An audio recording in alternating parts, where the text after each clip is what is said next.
Hello and welcome to Making Up Mondays.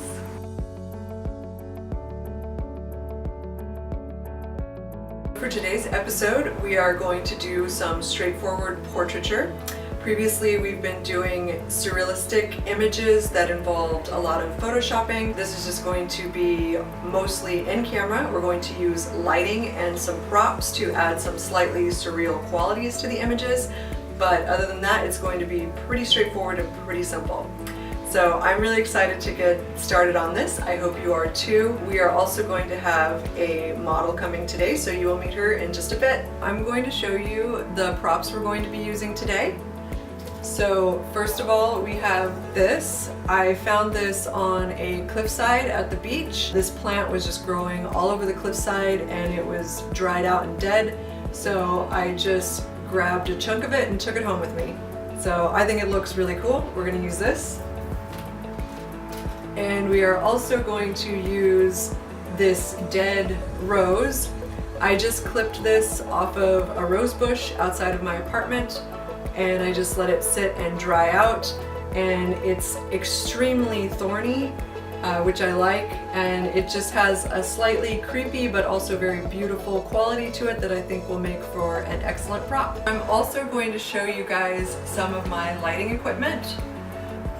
I'm going to be using two stands. These are just pretty basic stands. They were very cheap. I've had these for a really long time.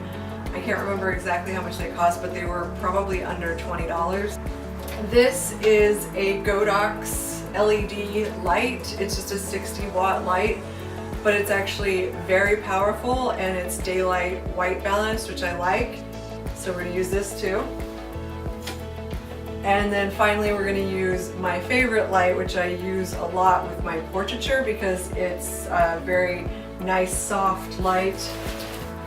And it's also, as you can see, a big disc, so it's kind of like a beauty dish, so you get that nice round reflection in the eyes. And this is also an LED light. This one was a little more expensive. It was like around $400, I think. And that's going to be it for the lighting. Now I'm going to show you how I'm going to set up this light. I'm looking for a very particular dramatic lighting effect. I want there to be kind of like just this very narrow beam of light hitting the subject. And what I'm going to do is I don't have a ton of lighting equipment and I don't have a ton of lighting modifiers and things like that. So I'm going to use a little bit of cinefoil to modify the light to get the effect that I want.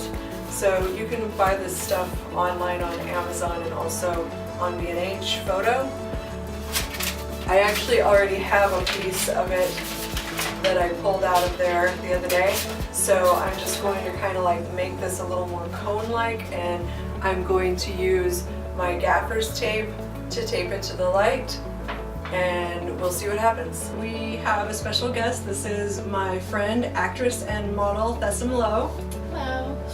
And she is going to be our model today. I've worked with her quite a bit in the past. Yes, I love shooting with her because she's very good at helping me make my poses natural and fluid and comfortable, and it just reads so well as a beautiful piece of photography.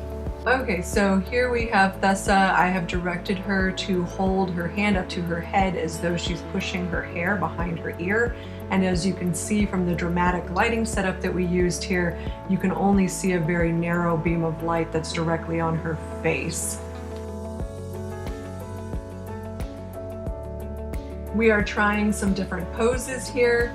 This is similar to what we were doing before, only I have her turned in the opposite direction, and I am using my dish as a fill light. And now I am having her place her hand up to her forehead as though she's pushing her hair back from there. So as you can see, this is very simple posing. It's mostly the lighting that's going to make these images. Now we're moving on to the dead rose. So for this setup, I'm using the LED dish light, and as you can see, it produces a very nice soft light. And I'm just showing Thessa what I want her to do with the rose. It's got a lot of really sharp thorns on it, so we're being very careful, and I'm just posing her very carefully because I want the dead rose lined up so that it sort of frames her eye as it sits in front of her face.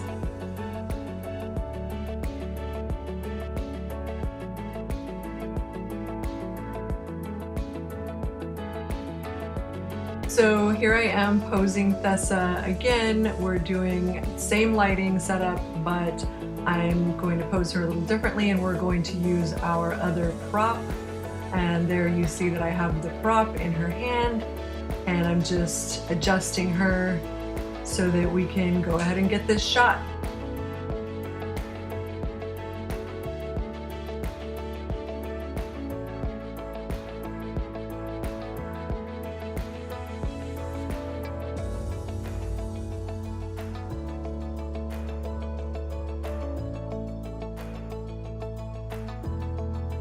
And here are our final images.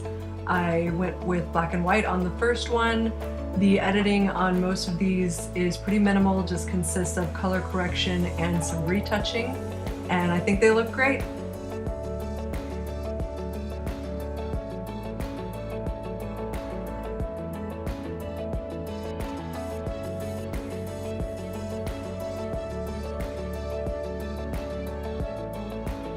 Okay, so that's it for this episode. I'm very happy with how the images turned out, and I hope you like them too. And I'm looking forward to seeing you next time. Bye!